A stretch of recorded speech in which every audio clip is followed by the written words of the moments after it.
I can build a block of volume that approximates the form. And then that way I don't have to use as much air dry clay.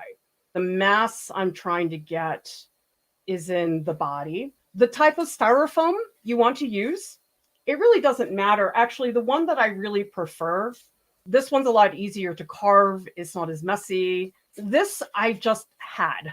This is the annoying styrofoam that makes all these little pellets, but whatever. And I just take my hands and I try to approximate, okay, probably too wide. I'm going to start by just cutting with a utility knife, shave that off. If your styrofoam is too big, you can always cut it. If you make an armature that's too big, that is a pain in the butt. And you can fix it. It's like open heart surgery. If I ever get to a point where the styrofoam is in the way of the clay, I can easily carve away at that. I think I'm going to round off these edges. So let's just take the utility knife, cut a couple of those edges off, because she does have this slant. If you don't know who Maggie is my sister-in-law's dog.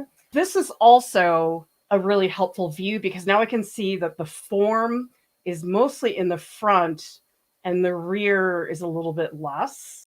Really, all I need to do is just round out these corners, because I know for sure that's too harsh of an edge. Foam, it doesn't have to be perfect. I might cut a little extra piece for her head. Okay, I think I need to cut this to make it fit better.